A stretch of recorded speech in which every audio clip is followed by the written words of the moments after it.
मेरे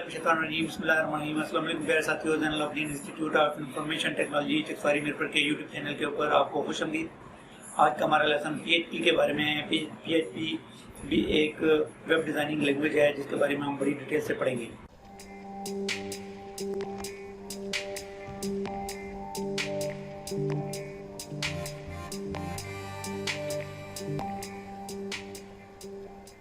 मेरे साथियों, जैसा कि आपको पता है कि हमने HTML5 और CSS3 को कंप्लीट किया, फिर उसके बाद उसके अंदर एक हमने रिस्पॉन्सिव वेबसाइट बनाई छोटी सी वो हमारा जो एक सेटअप कंप्लीट हो गया। और आगे अभी हम PHP के बारे में पढ़ेंगे, फिर SQLi के बारे में पढ़ेंगे, SQL के बारे में पढ़ेंगे, और SQL के बारे में पढ़ने के बाद फिर PHP और SQL के को मिला के हम क्या क्या डिज़ाइन कर सकते हैं वो उसके बारे में पढ़ेंगे। तो ये एक दूसरी सीरीज़ शुरू कर रहे हैं हम। तो उस सीरीज़ का हमारा जो पहला लेसन है वो PHP के बारे में है। तो PHP का इंट्रोडक्शन मैं आपको करवाना चाहता हूँ कि PHP क्या चीज़ है, इसका इंट्रोडक्शन आज हम करेंगे। तो सबसे पहले था वेब बेस्ड स्क्रिप्टिंग लैंग्वेज। एक होती है क्लाइंट साइड स्क्रिप्टिंग लैंग्वेज और एक होती है server side scripting language. Client side scripting language क्या होती है? फॉर एग्जांपल, जब कोई यूज़र अपने ब्राउज़र के अंदर किसी वेबसाइट को टाइप करता है, जैसे www.facebook.com या www कोई भी जो है वेबसाइट का नाम टाइप करता है, तो ब्राउज़र क्या करता है? सर्वर जो होता है वो ब्राउज़र को HTML और CSS की तमाम फाइलें प्रोवाइड करता है, और फिर उसके बाद जो है वो ब्राउज़र में वो शो होती हैं। इसका मतलब है कि क्लाइंट साइड स्क्रिप्टिंग लैंग्वेज में पहले आप के ब्राउज़र में पूरी फाइलें लोड होती हैं और उसके बाद वो रन होती हैं। तो इसको कहते हैं क्लाइंट साइड स्क्रिप्टिंग लैंग्वेज। कि जब आप ब्राउज़र पे कोई वेबसाइट इंटर करते हैं, वो ब्राउज़र जो है वो सर्वर क्या करता है, तमाम जो HTML और CSS से रिलेटेड फाइलें हैं वो ब्राउज़र पे लोड करता है, और फिर ब्राउज़र आपको आउटपुट में वो वेबसाइट ओपन करके देता है।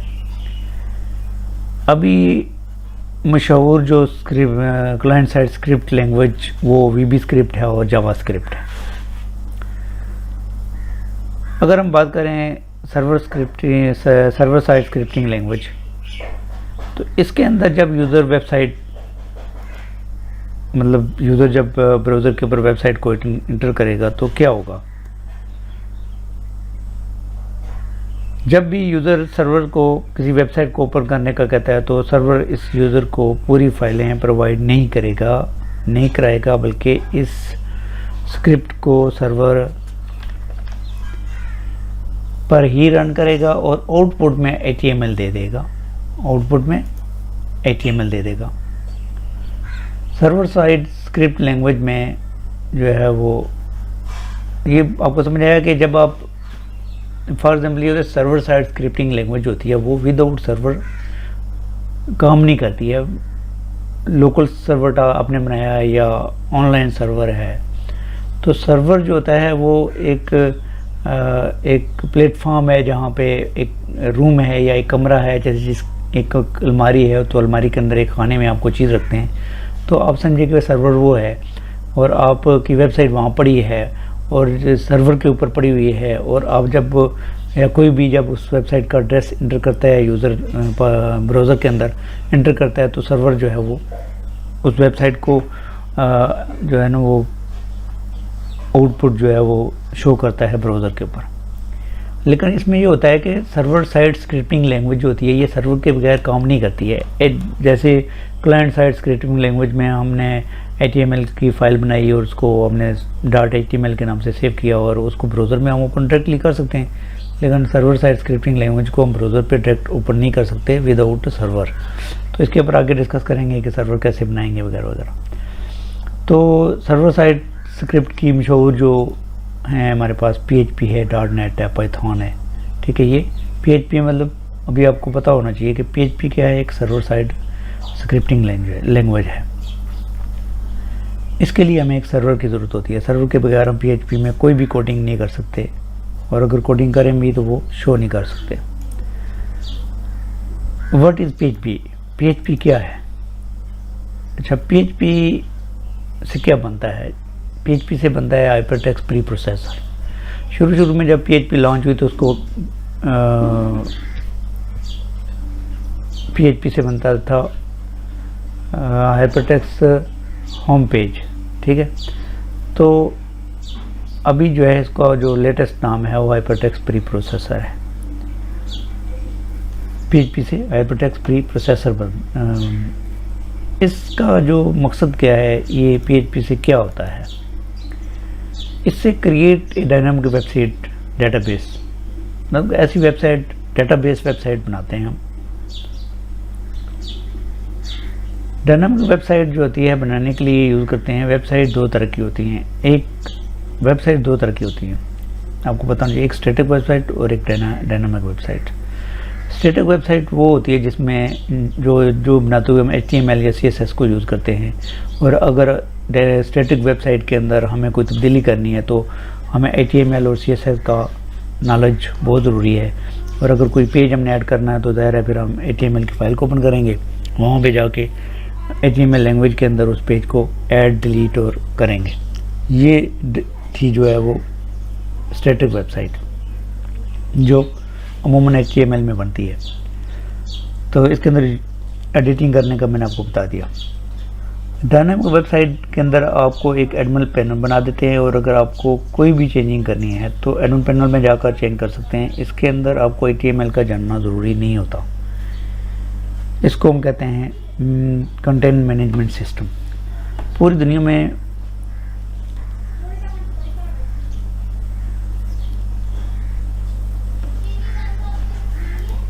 अच्छा,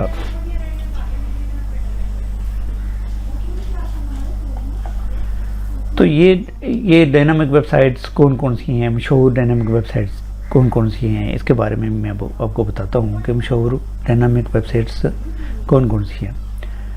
web based software applications,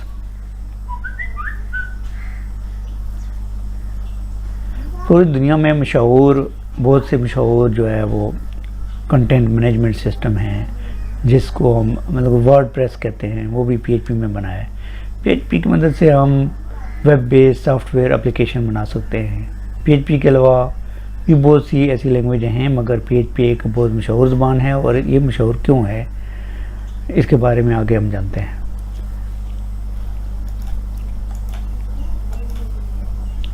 the reason of learning PHP हम क्यों सीखेंगे? PHP हम इसलिए सीखेंगे कि ये एज और यूज़ ऑफ इजी, कि ये बहुत ही आसान और सीखने में आसान है और यूज़ करने में भी आसान है। Number 2, open source. Open source का मतलब ये है कि PHP जो है वो आप कहीं से भी किसी भी ब्राउज़र के किसी भी एडिटिंग सॉफ्टवेयर के ऊपर आप जो है इसको लर्न कर सकते हैं। ये एक ओपन सोर्स ज़बान है जो मतलब ये फ्री में मिलती है। मतलब कहना कि ये ओपन सोर्स का मतलब ये होता है कि PHP को अगर आप यूज़ करते हैं तो इंटरनेट से ये फ्री डाउनलोड हो जाती है। इसके अंदर आप जो भी चीज़ डिज़ाइन करना चाहते हैं, पेज डिज़ाइन करना चाहते हैं, या किसी चीज़ के बारे में आप इसके ऊपर अपलोड करना चाहते हैं कोई चीज़, तो वो इंटरनेट से आपको आसानी से मिल जाती है, और आपको उसके बारे में कोई चीज़ पेड नहीं करनी पड़ती है, नहीं ख़रीद के आपको इसकी वेबसाइट बनाने के लिए यूज़ नहीं करनी पड़ती, बल्कि वो आसानी से आपको फ्री में जो है मिल जाती है। इसलिए इसको ओपन सोर्स कहते हैं। उसके बाद ऑब्जेक्ट ओरिएंटेड प्रोग्रामिंग, इसको हम ऑब्जेक्ट ओरिएंटेड प्रोग्रामिंग भी कहते हैं। ऑब्जेक्ट ओरिएंटेड प्रोग्रामिंग जो लैंग्वेज है, बहुत सारी लैंग्वेजेस हैं जो इनको हम ऑब्जेक्ट ओरिएंटेड प्रोग्रामिंग लैंग्वेज कहते हैं। उसका फ़ायदा ये होता है कि इसके अंदर आप बड़ी आसानी से अपने बड़े से बड़े कोड को एक छोटा सा कोड बनाकर बयान कर सकते हैं। तो ये बहुत मशहूर है object oriented programming language.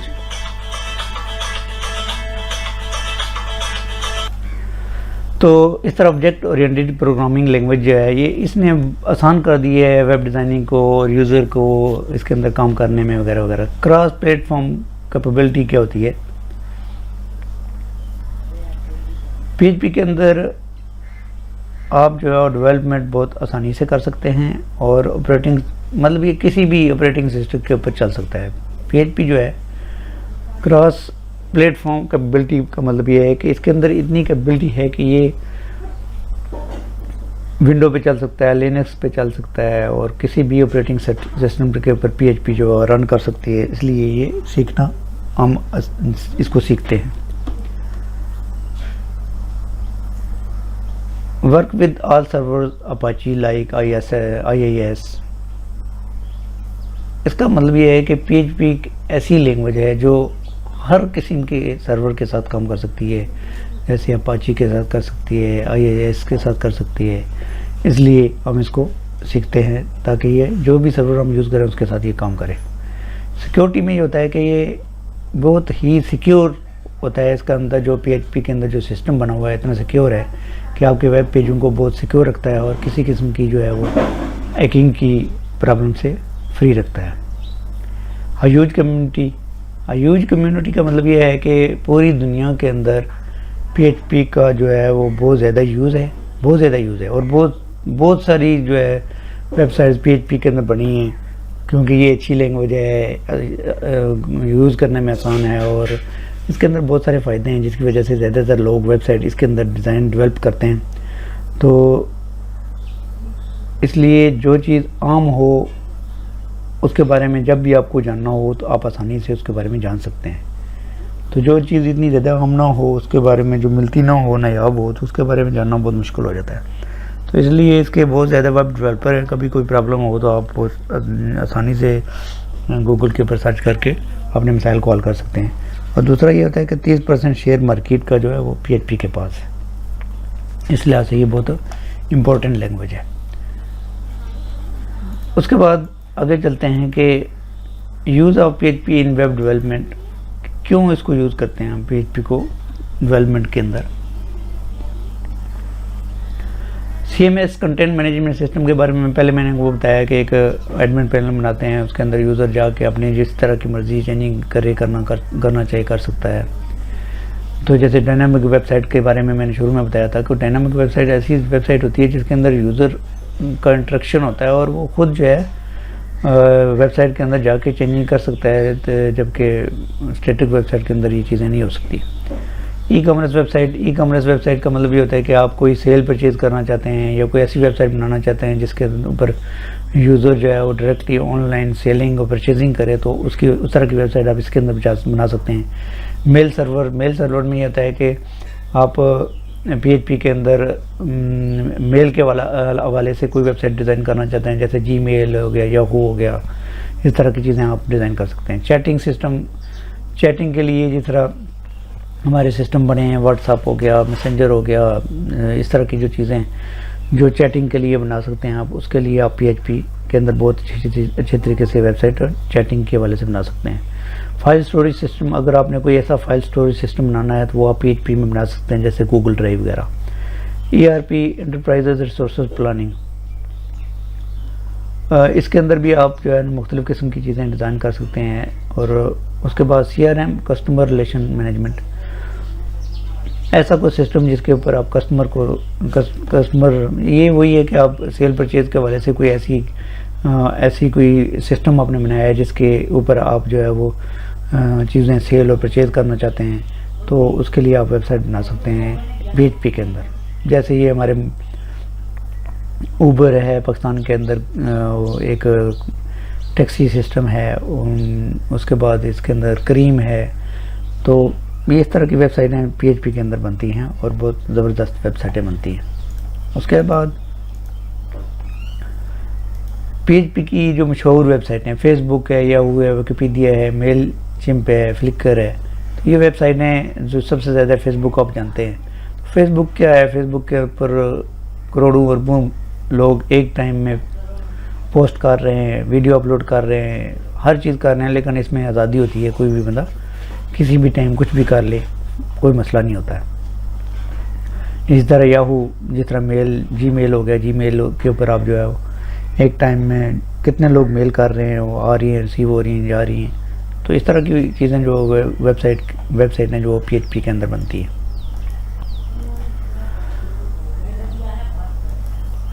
PHP को करने के लिए, PHP के को डिज़ाइन के अंदर काम करने के लिए आपको किस चीज़ का नॉलेज ज़रूरी है? HTML, CSS बेसिक, जावास्क्रिप्ट अगर आप थोड़ा बहुत जानते हैं तो, पर ज़्यादा ये है कि HTML को आपको आना चाहिए। HTML अगर आपको आता है तो आप PHP के अंदर काम कर सकते हैं।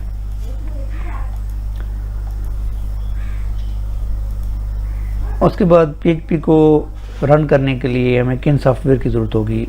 HTML एडिटर, वेब ब्राउज़र और XAMPP सर्वर। HTML एडिटर जैसे हमने CSS3 और HTML के अंदर हमने सबलाइम टेक्स्ट को पढ़ा था, उसके अंदर हमने अपने कोड लिखे थे, या बहुत सारे टेक्स्ट एडिटर हैं, मैं बताता हूँ कौन कौन से हैं। वेब ब्राउज़र क्रोम यूज़ कर लें, सफारी यूज़ कर लें, फायरफॉक्स यूज़ कर लें, इंटरनेट एक्सप्लोरर यूज़ कर लें, किसी भी वेब ब्राउज़र को आप यूज़ कर सकते हैं। तो XAMPP सर्वर मतलब कोई भी सर्वर चाहिए आपको, तो ज़्यादातर हम XAMPP सर्वर यूज़ करते हैं। तो XAMPP सर्वर को आप यूज़ कर सकते हैं एज ए सर्वर के तौर पर, लोकल होस्ट अपने कंप्यूटर को सर्वर बनाने के लिए।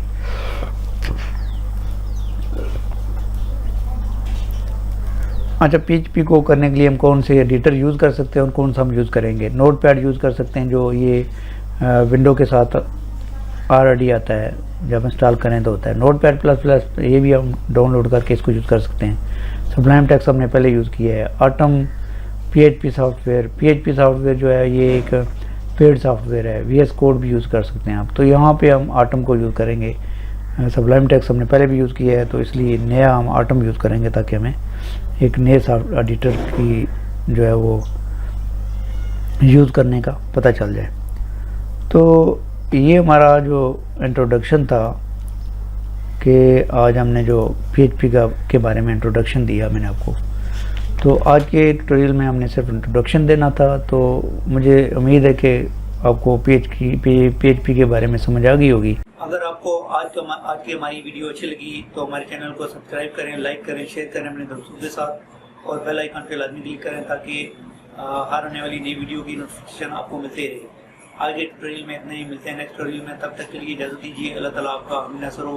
अल्लाह हाफ़िज़।